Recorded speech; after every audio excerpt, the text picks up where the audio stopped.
There we go. All righty, let's get into it. Today we are doing review. The lab practical will be, let's take a look at this calendar. Hello. There we are. Let's see, lab practical is going to be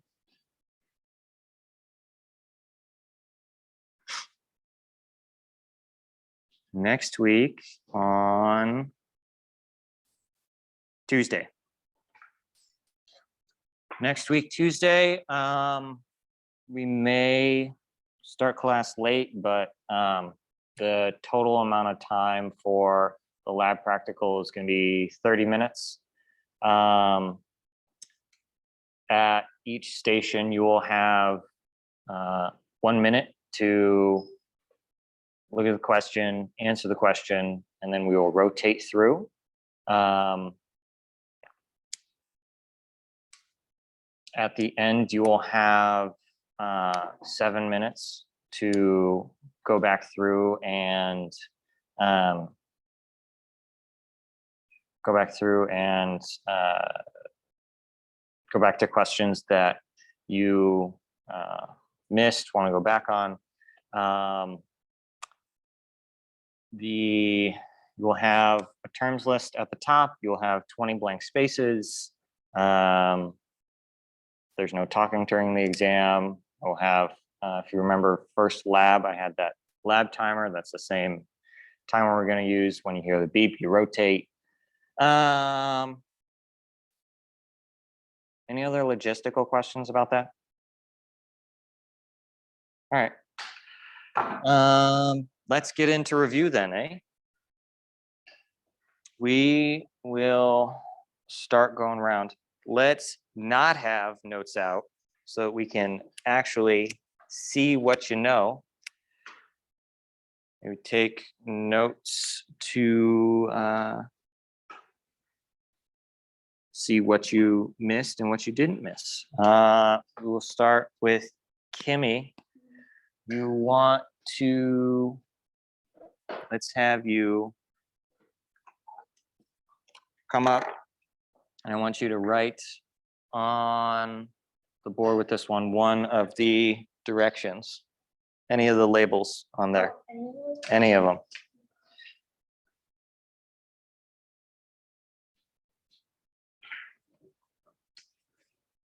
So Kimmy has taken this general one. You want to explain that term? Oh, it's like, you use it to like compare like where it is anatomically. So if it's like close to the top of the head. The other one is. Yep. So superior, anytime you have something from anatomical position above something else, or maybe in reference to a part of body. Michaela, choose our next one.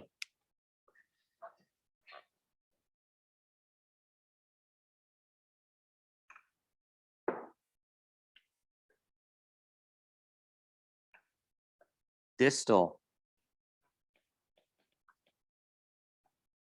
How would you use that? Furthest away, like to the tip of your fingers or to your foot on an arm or leg. And where's that kind of invisible reference point? Top of the arm. Or like, wait, when you Ish, yeah. So the rough reference point is going to be kind of anything in the center of mass. So that's kind of our 0 point. Typically, we use proximal and distal, Isabel, to talk about what?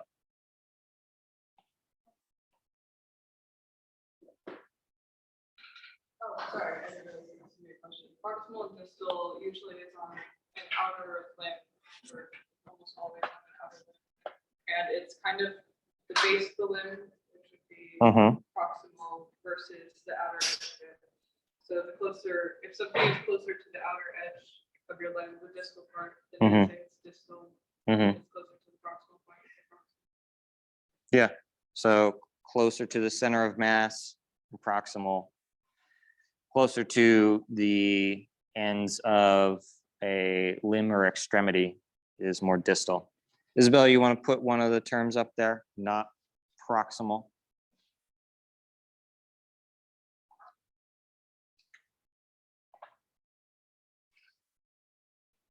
Taking caudal.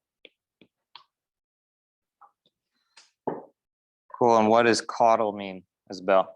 Caudal means it's closer to the base of your spine as opposed to your cranium or Yep, closer to the base of spine.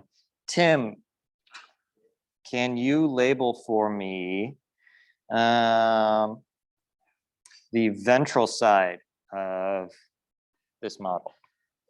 Ventral or anterior?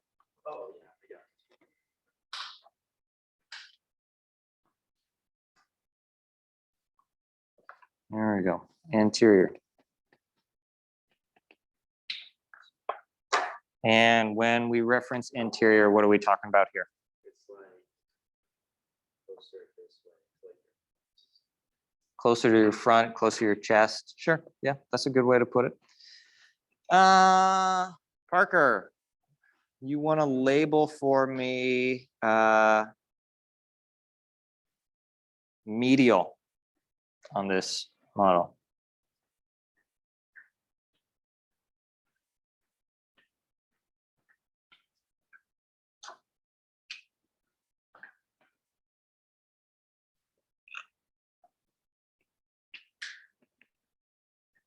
Oh, excellent. And how do you know something is medial? Yeah, so what, is there some kind of reference line that you might use? Waist. What about a plane you might reference? The sagittal plane. Yeah, so that's good, right? Sagittal plane or the midline of the body you can use for reference for medial versus lateral. Theo, you want to label proximal portion of the lower extremity for me? Yeah, come up and label it. Proximal.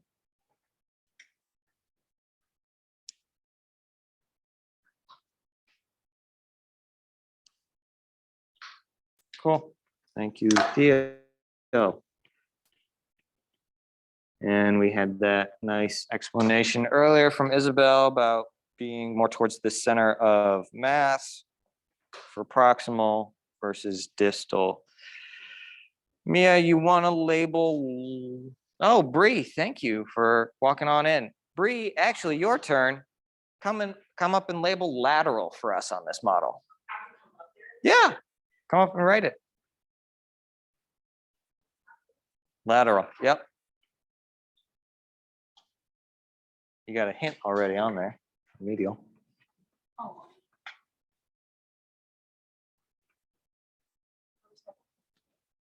LAT, no. And how do you know something is lateral versus medial? That is a really good question. It's a really good question, is your response. I don't know. You don't know.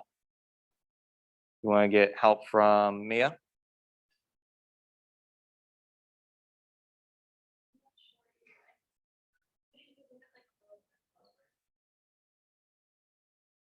Isn't medial like?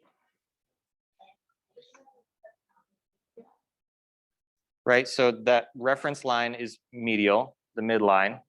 So then how do we, let's say, our wrist compared to our thigh in this model, what is medial and what is lateral?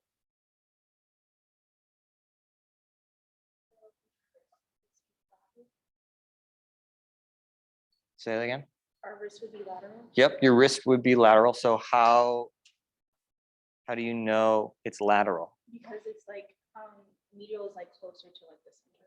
Yeah, so lateral is further away from the midline, medial is closer to the midline. There we go. We got it out of y'all. Mia, can you label for me the dorsal portion of this model? Or posterior?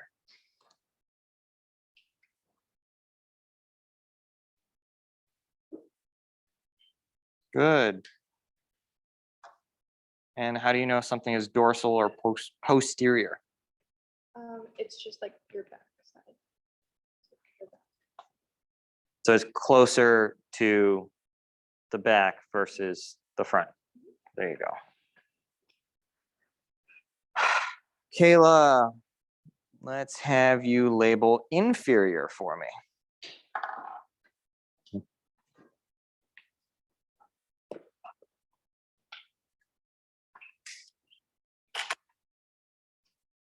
Excellent. How do you know something is inferior versus superior? Yeah, it's closer to your feet versus your head. That's a good description of that. I like it. Chloe, let's have you label the proximal portion of the upper extremity.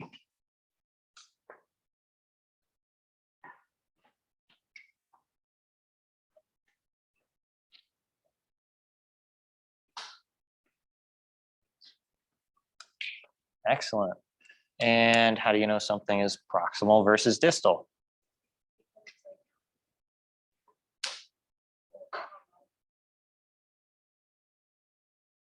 You want to get bailed out? It's above it?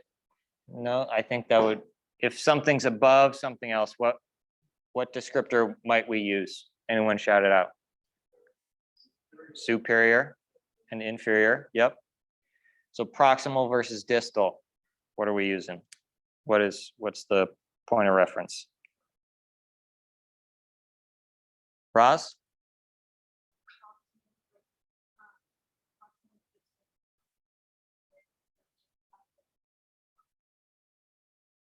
Up the limb, proximal, down the limb, it's distal. That's a good description. Where's our point of reference for proximal versus distal? Where's that kind of the joint? So would you consider this is our kind of center point for proximal and distal at the elbow? So if that's proximal and distal, then this would be distal right here. If this is our reference point, right?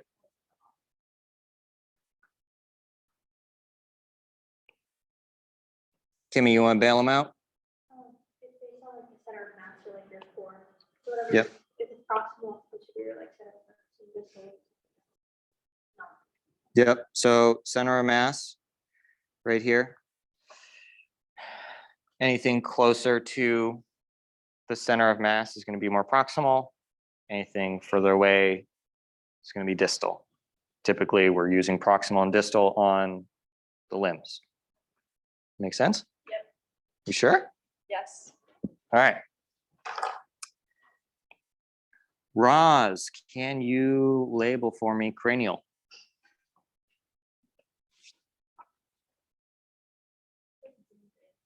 Yep, give me a sec.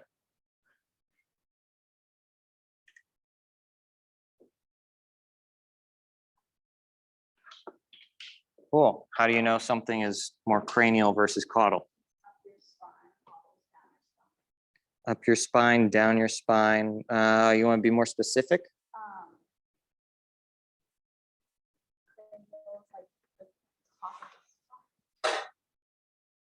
So what is at the top of the spine?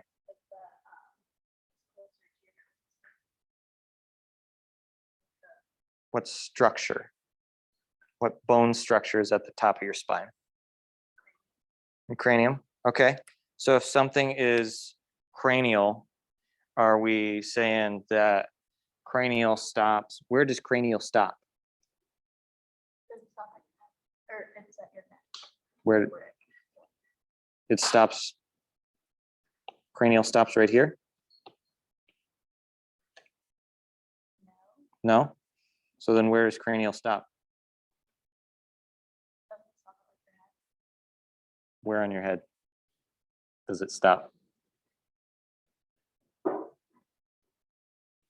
Kimmy? Top of the head? So are we talking right here? Very top? Yeah, cranium, crown, stopping at the very top of our head. That's where it stops, quote unquote.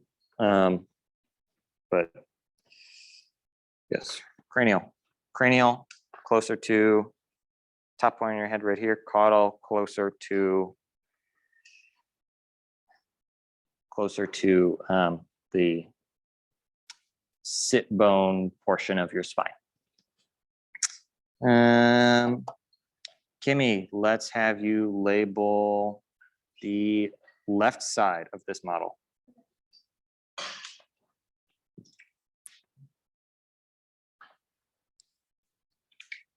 Cool. And Michaela, right side, please.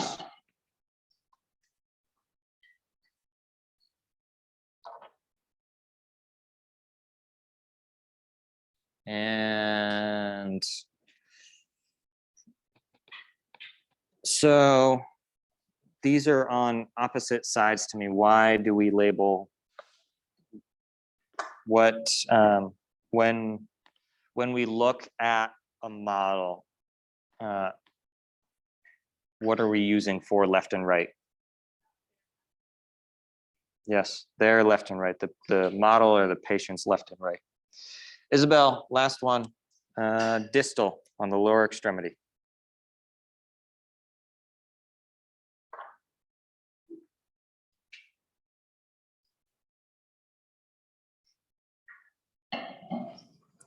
And last time, how do we know proximal from distal? Proximal is your center of mass or body, while distal is the Yep. Proximal and distal, proximal closer to center of mass, distal closer to the tips or the ends of the extremities or head. All right. You will be tested on these. That's why I'm going over these so much. I want you to have these down pat. If you have these down pat, things can be much easier and we can talk in higher level of terms and talk at a higher level compared to, if I have to say it's closer, it's farther, it's want to use proper anatomical terms. All right. Now we got planes. Tim, you want to label, you want to come erase these and tell me what plane is the transverse plane, since I don't think we talked about that. Parker may have alluded to it.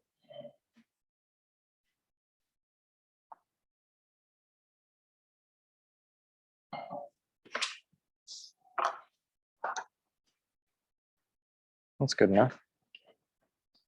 And if y'all want to hold on to these and just hand them off, that way we can be a little more efficient. That'd be super. Transverse. So Tim, how do you think about the transverse plane? It's like,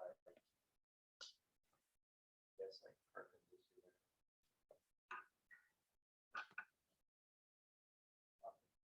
Perpendicular to up and down on the model? Okay, yeah, that's a good way to think of it, is your transverse plane. I think of it like I am a sausage and I'm cutting myself up and down. Hey, whatever works, Parker, let's label the coronal plane for me. The coronal plane. Frontal.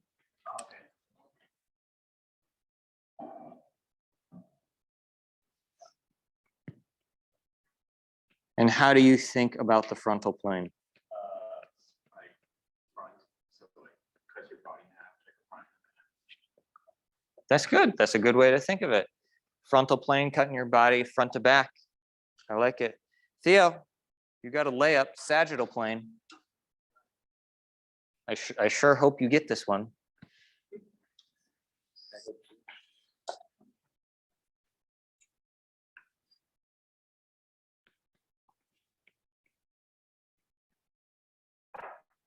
And how do you think about the sagittal plane? Like it cuts the body like right and left. Cuts the body right and left. That's a good way to think about it. I like that. Sagittal plane. Frontal plane, transverse plane, sagittal plane.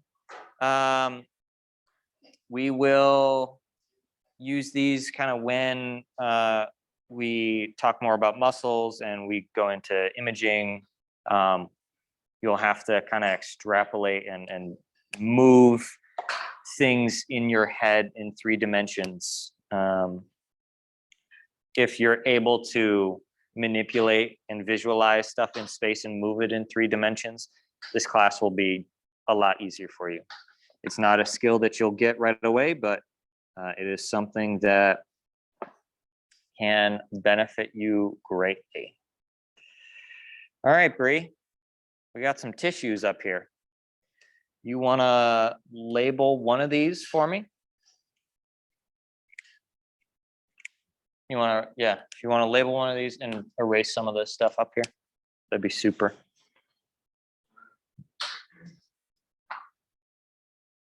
So what tissue is what and how can you tell?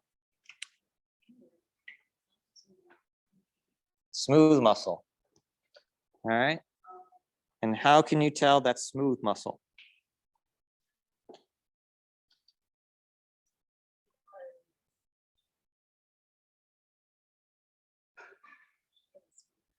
Because it is smooth. Okay. What is a feature that these other 2 have that smooth muscle does not?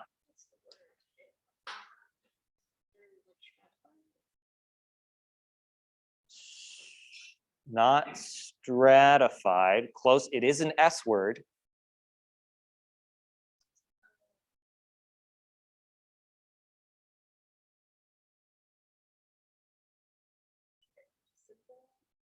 Not simple.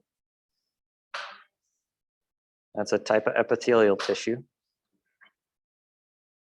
Mia, can you help her out? What is a feature that these other 2 muscle types have that smooth muscle does not? Striations. So what are striations? The white line stuff. Yep, there you go. Striations. Mia, pick one and tell us what it is and how you can tell.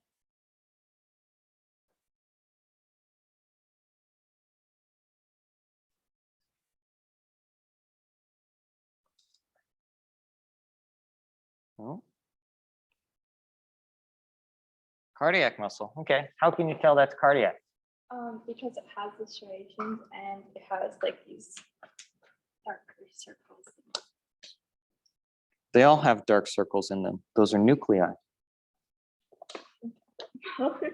They're just, and also the striations are like thicker and not as straight as the skeleton. Thicker, not as straight. Sure. So when I'll take that.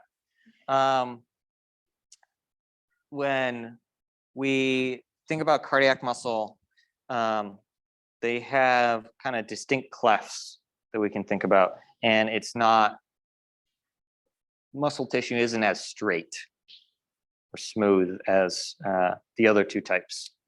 That's how I think about it. Kind of whatever you have to think about smooth cardiac muscle, the other one that I'm not going to name right now because we'll name it in a moment. Whatever helps you. Kayla, last one. This should be a layup.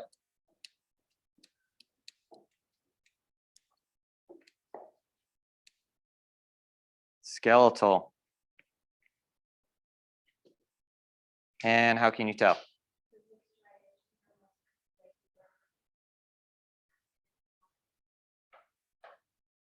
striations are straight, more regular, not as chaotic as cardiac muscle.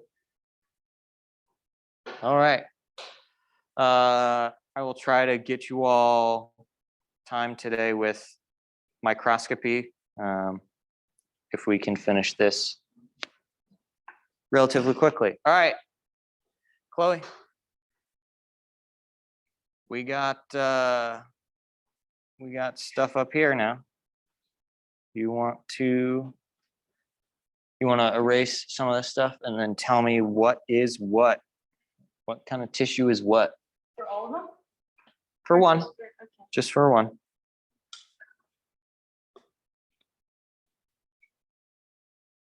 Elastic cartilage. And how can you tell that it's elastic cartilage? What's something you're looking for? I don't know, like the circles and like the. Circle. Well, what's a feature of that elastic cartilage that's different than those other two tissues?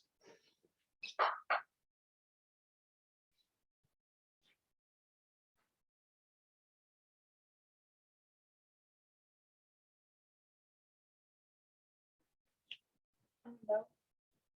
I know you know. Come on. I don't.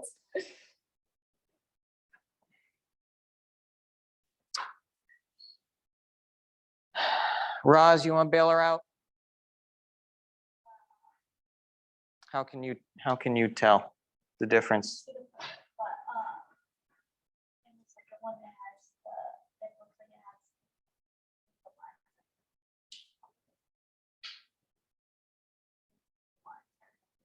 has. The purple lines. Yes, you'll have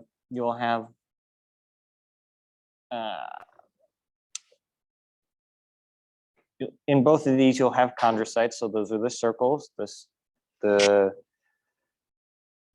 small circles. And then the matrix is quite different, right? You can see that the matrix in the elastic cartilage is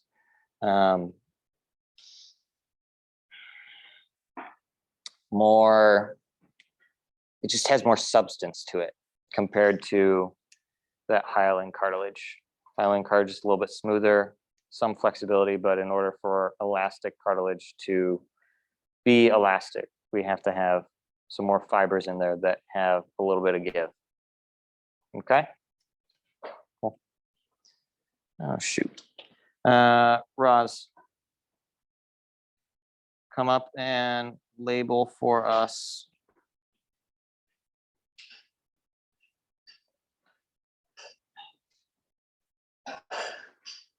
one of these tissues.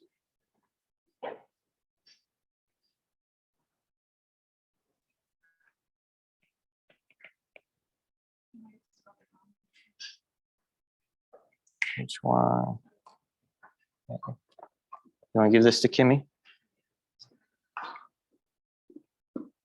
And we just went over how you can tell the difference between elastic and hyaline, right? There's a little bit more significant structure in the matrix versus elastic cartilage. So hyaline cartilage has a lot less stuff. Kimmy, what's this last tissue on the bottom? Regular dense connective tissue, and how can you tell? You ever done this like? It's not as like. what is it, uniform, Not as uniform. like kind of mixed up.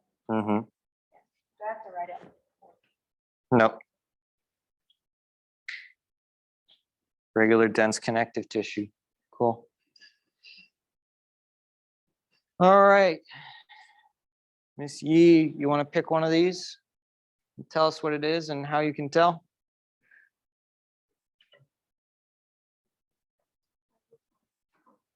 Fibrocartilage. How can you tell?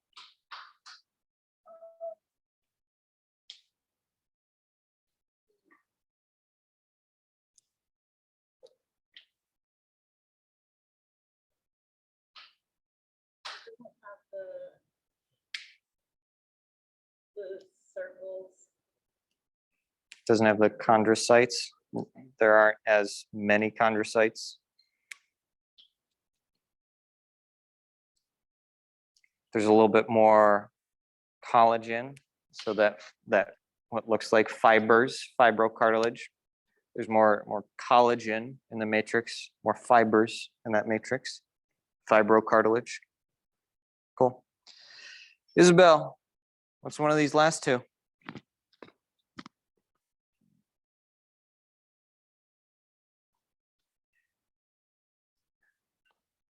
Irregular dense connective tissue.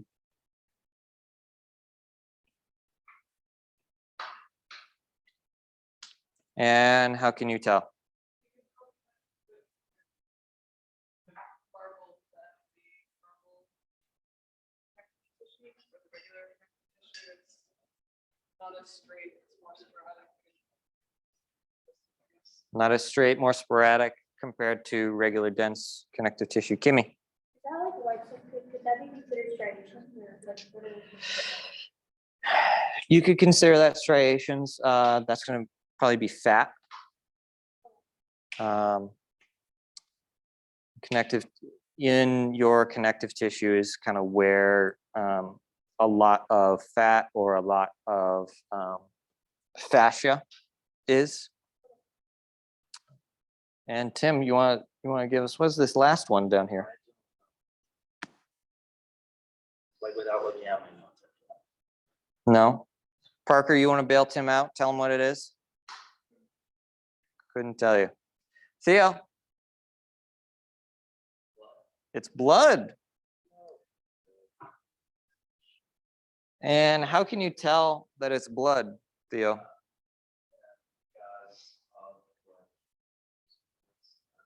of the cells for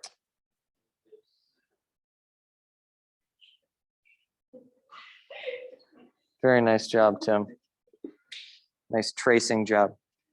Yeah, it's the only one on any of the pictures that I've shown you that has very clear, like, rounded cells. And they are lymphocytes, right? We have that blood tissue in there. It's not exactly a tissue blood, but if you push anatomists enough, you can call it connective tissue. Parker, you want to come up, erase some of this stuff, and label for me the dendrites.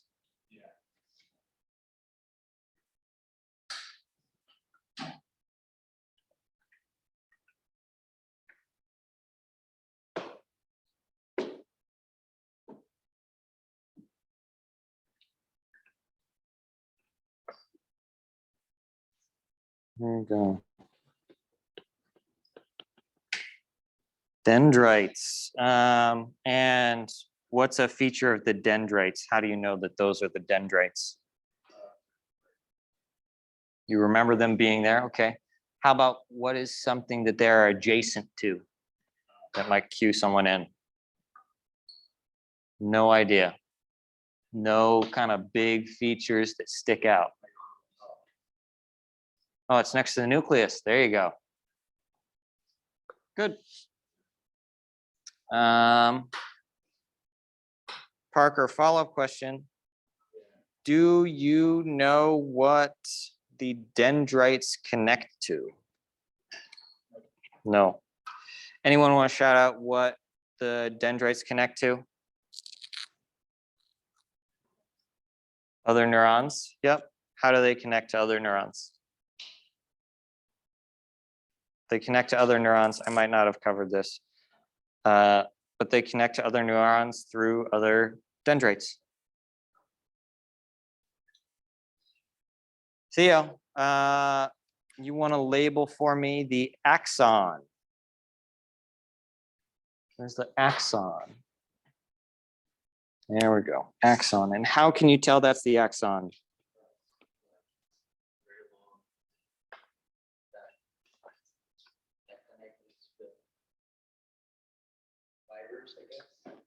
Yeah, so it's that long portion of the neuron.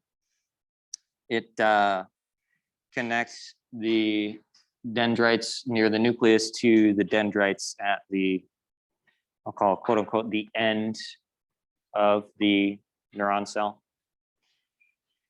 Bree, let's label the nucleus for me, and then we will move on.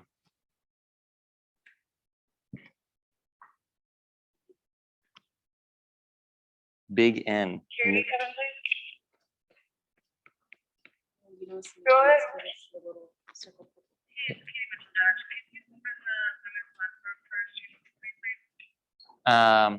Nucleus, it is the big round circle. Sure. Of the cell. All right. Nucleus. Nucleus, dendrites, axon. Moving on now. Bone tissue.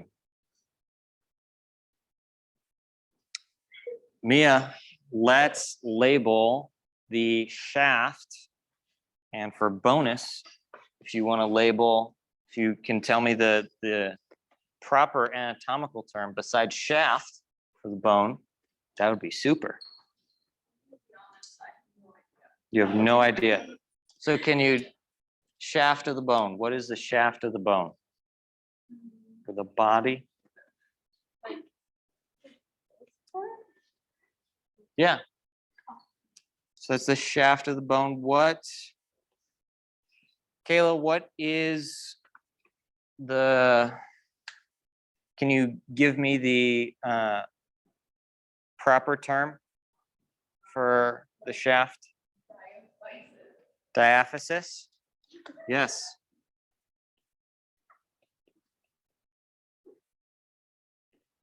Diaphysis. It's that long shaft portion of the bone in long bones. And Kayla, can you label for me on this the epiphyseal line or the growth plate line?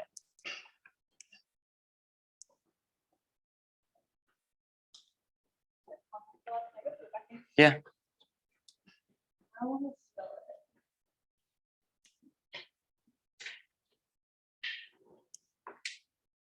Good effort.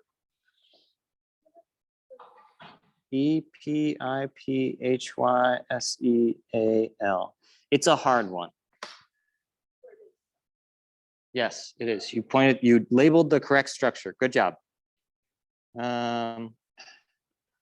Line, epiphyseal line, right? The epiphyseal line, it is the ossification or once you're done growing, where the growth plate used to be. Chloe, can you label for me the epiphysis? One of the epiphysi. Either proximal or distal.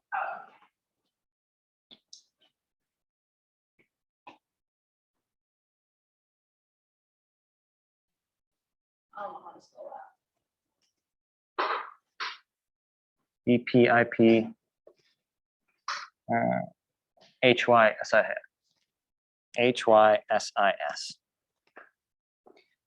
Proximal epiphysis. So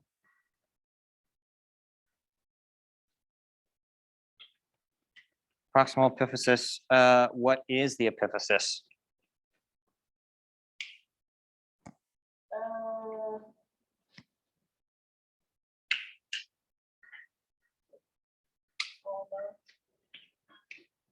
Can you label the distal epiphysis?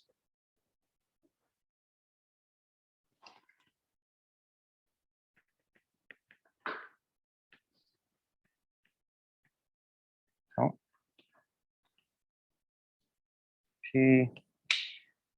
PIPHYSIS. So what do those two, what do the epiphysi have in common?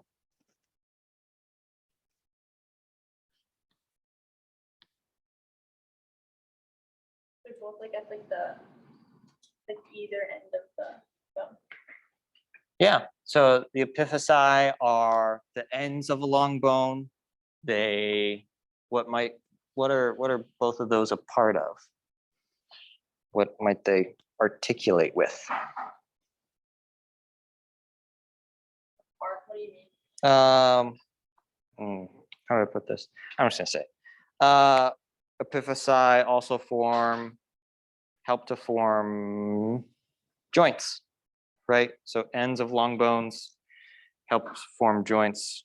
That's what part of epiphysi are. You can also see on, thank you, Chloe, on here the cartilage. So epiphysi will have, at least in long bones, so I have cartilage on the ends of them. Cool. Roz is getting back just in time. Roz, you're getting back just in time to tell us where the metaphysis is. What? The metaphysis. Well, we're going on the left side of this image, and we have epiphysis and diaphysis.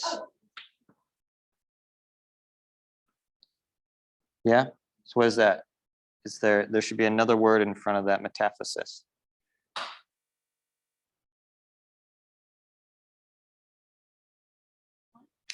So there's a direction involved. There you go. Distal metaphysis. Oh, that's highlighter. I don't want that.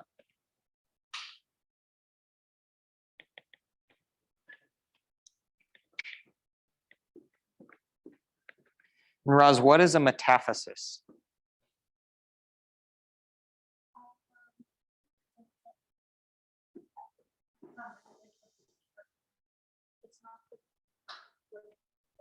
Nope. It's a zone.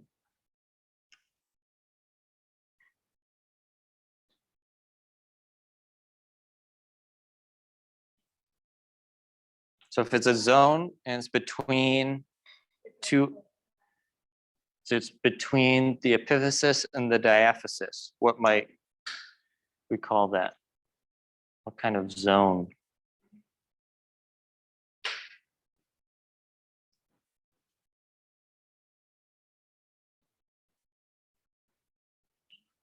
In between zone.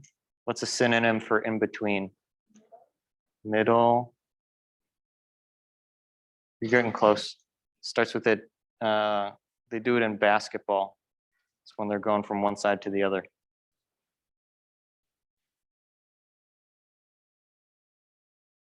Kimmy, you want to tell me what it is? There we go. Transition.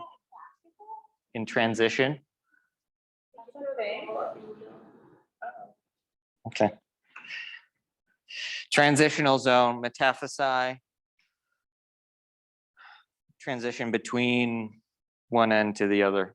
Kimmy, let's have you label spongy bone.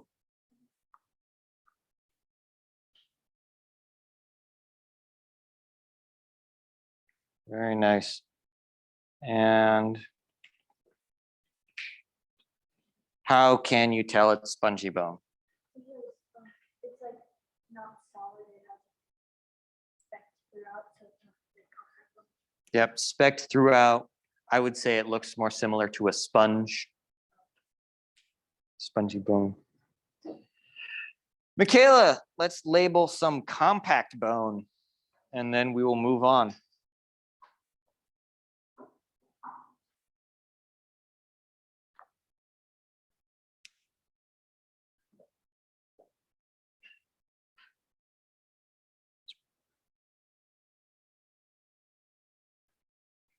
You'd even draw kind of where or highlight for us where it is. There we go. Very good. What's the difference between compact and spongy bone? Outside of the spongy bone and Protective hard layer outside the spongy bone, contains everything. maybe even think about it as the shell to the egg. If we're thinking about bone is just a circular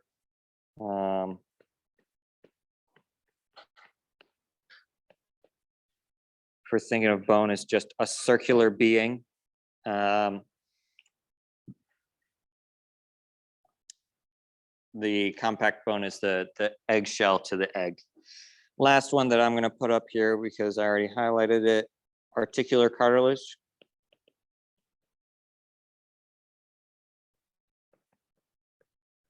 It's on the ends. It's for joints, helps keep it nice and smooth so we don't end up with friction and then with eventually with bone growth in there. How many more we got? All right, we're doing good. We're good on time. All right, Isabel, why don't you label for me a oblique fracture?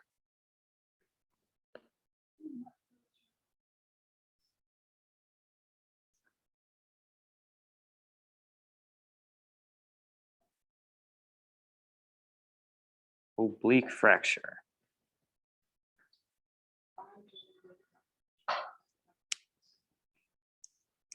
Okay, what? Don't generally know. How about a open fracture? That should be pretty obvious there. Open fracture. There we go. How do you know it's open? Because the bone is sticking outside of the skin. Sticking outside of the skin. Good. Tim, let's see. Show me a green stick fracture. Green stick.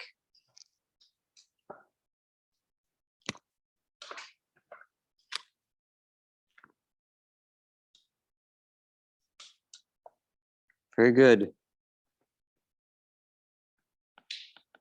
And what patient population typically gets green stick fractures? Pediatrics, right. Parker, what is a feature of a green stick fracture?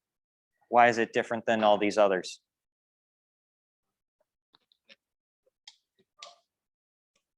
Doesn't go completely across the bone, right? Because bones are a little bit more pliable in pediatric patients. Think about snapping a twig, don't get all the fibers, green stick. All right, Parker, how about a commuted fracture? Commuted fracture. This is one where might have some pieces.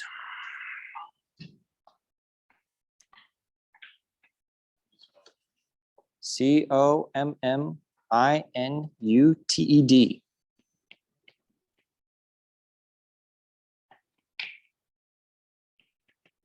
Muted.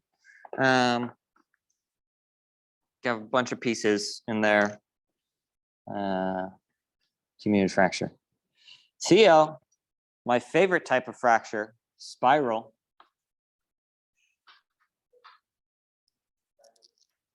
Yeah, that's my favorite type of fracture, spiral fracture. Well, because I told my favorite story about my anatomy professor from undergrad. Like the hockey player? Yeah, a hockey player.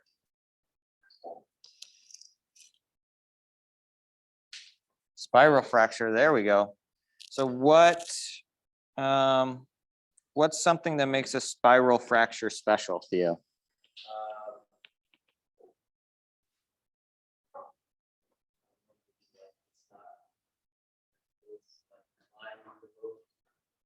Incline, sure. What about the mechanism?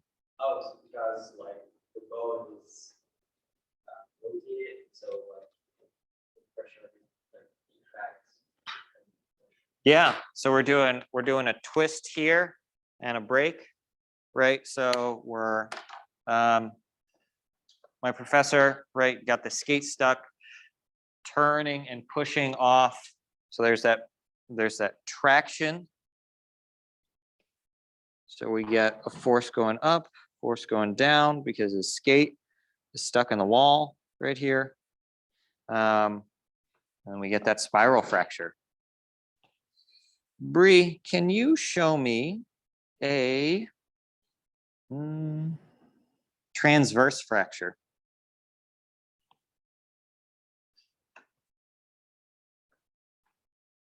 There we go, transverse. And what is a feature of a transverse fracture? It's horizontal. Horizontal? In the transverse plane, maybe? There you go. That's good. Excellent. Let's see what we got. What do we got first? Mia, show me an impacted fracture.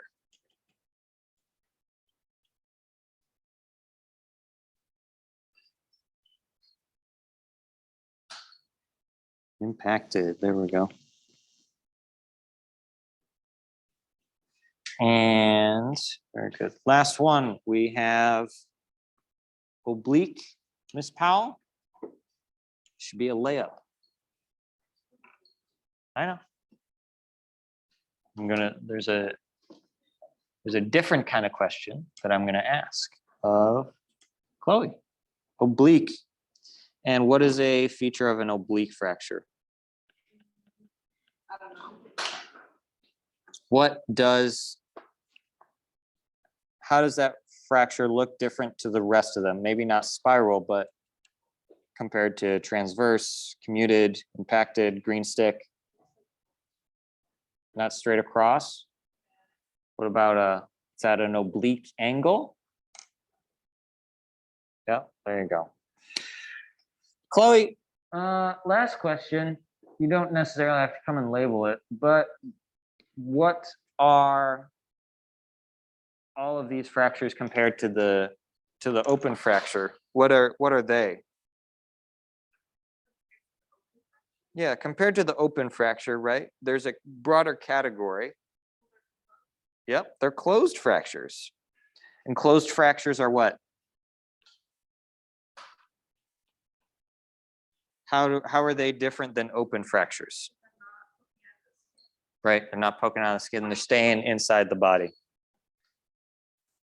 Good.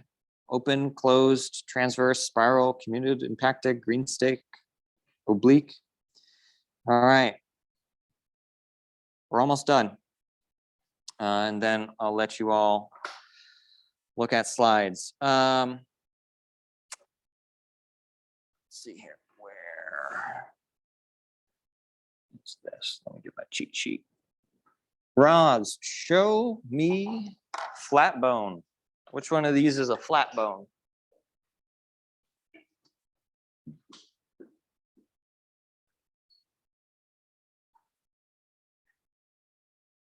Flat bone. Not exactly. You're close, but not quite there.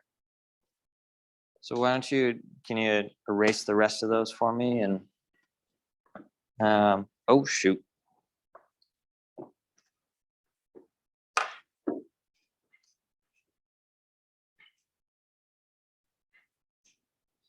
It's not. Gosh darn it.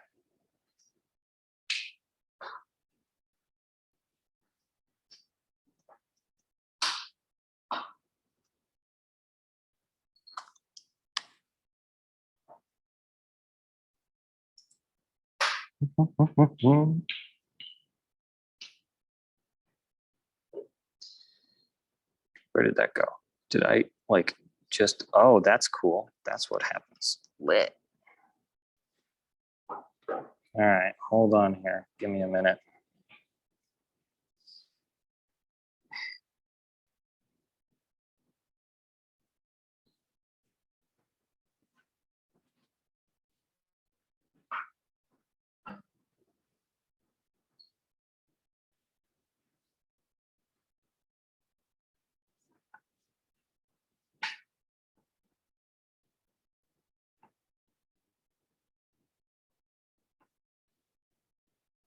Okay.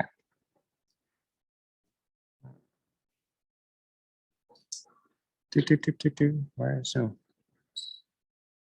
There it is.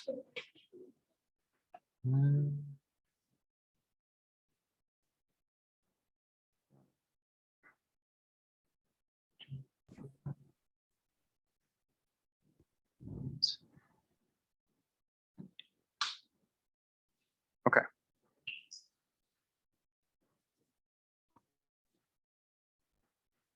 There we go. Flat bone. There we are. Flat bone. Flat. And so compared to the other one that you first chose, how might you be able to differentiate the flat bone?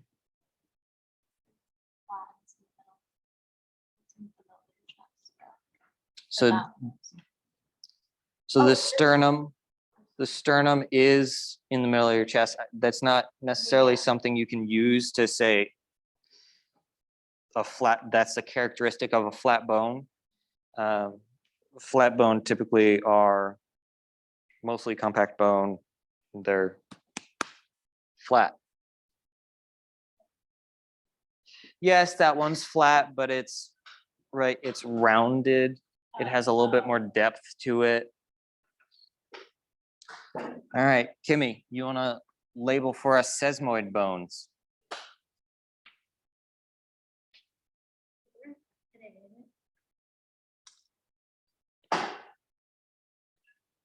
No.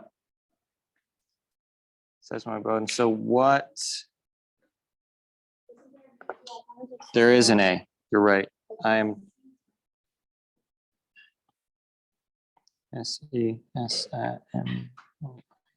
There it is. Sesamoid. Sesamoid bone.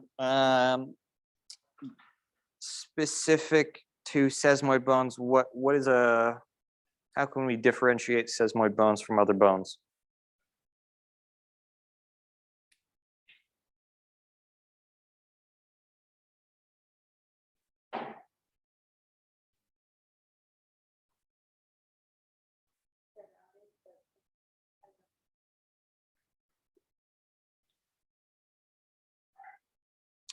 So the patella is over the knee and it has two tendinous connections, right? One to the quad and one from itself to the tibia. And so sesamoid bones are kind of embedded or in the middle of, let me make sure I'm saying this right. Sesamoid bones develop in tendons and found where tendons cross lung bones.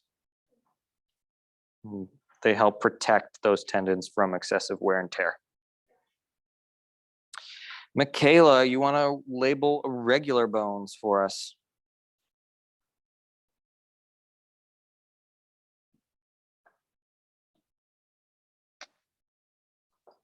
Irregular bones. Thank you. Regular bone. And what is, how do we tell what an irregular bone is? It doesn't have like a same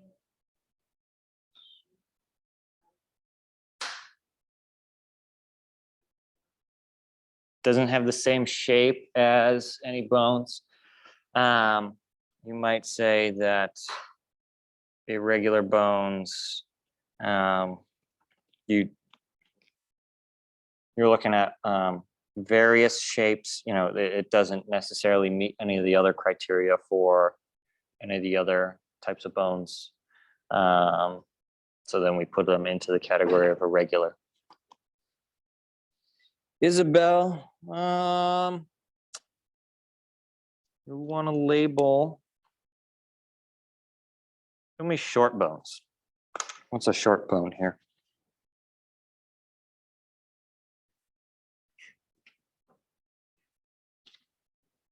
There we go, short bone. And what makes it short? What are you looking at that keys you in? They usually have kind of round, Mhm. round and kind of, not necessarily smooth, but Small, round. Not necessarily round, so the bones in the foot, these talar bones are more cuboidal. Short bones, they're short. They are cuboidal, only found in, and they're only found in the ankle and wrist. Those are short bones. I'm gonna write this one because I hope this one is fairly obvious. Long bones. It's a long bone here, our femur. Another long bone. It's our humerus. Radius and ulna are long bones. Tibia and fibula are long bones. They have epiphyses, diaphyses, metaphyses, and they're generally found in the extremities. All right. Last one, then you'll get a little bit of a break, and we'll pop out some slides if you need the last couple of minutes of class for that.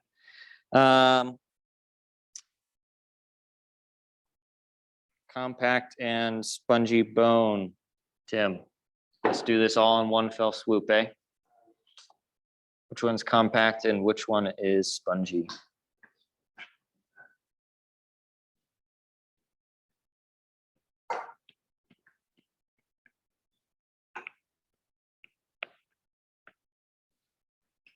Very good. Compact and spongy.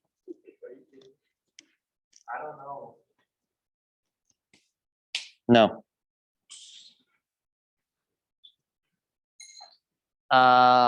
Compact, spongy bone, compact, more dense, smooth, compact, spongy bone, looks like sponge. Squish. All right. Was this review helpful? Yes, no, maybe? All right. We don't have anything else in here. I'm gonna break out some microscopes and slides. Make sure that you know these. We are going to, let me double check what we are going to do.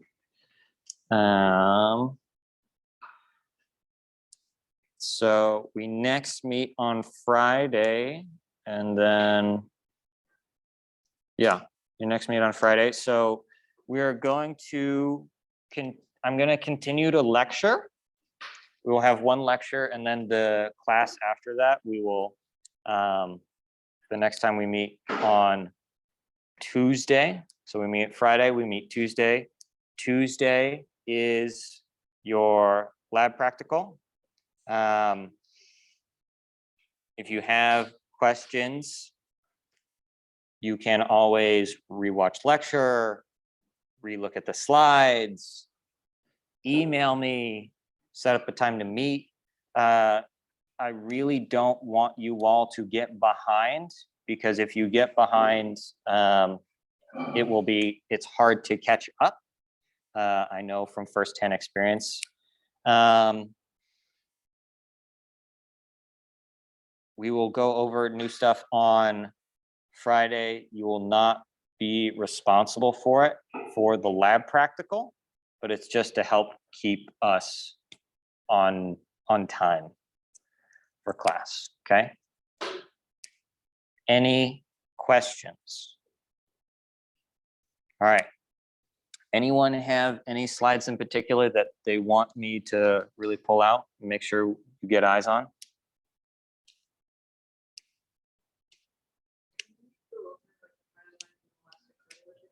Hyaline and elastic cartilage, sure.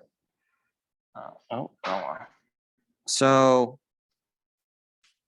hyaline cartilage, elastic cartilage, both of them are important. Hyaline cartilage, you're going to find more on joint surfaces, so joint coverings. That articular cartilage, hyaline smooth. You can see on this slide how compared to, say, that elastic cartilage, right? There's not as much in the matrix, which allows for it to be a little bit smoother and helps with that smooth articulation between the joints. Elastic cartilage, we're finding these in our ears. It has some strength, but it can move. It has some give, right? Ears, nose. If you play with your ear, right, you can tug on it. It has substance to it, but it still moves. It's like I call it like a spring, right? You can move it around, and anyone as a kid ever play with that like spring door stop, right? You can like play with that all day long, but it's still gonna come back to its normal position. It has some strength, right? When you put the door against it, it stops it, but it's still movable. Thank you. All right, cool. We will get some slides out, get some eyes on those slides, and make sure that you know this stuff for next Tuesday.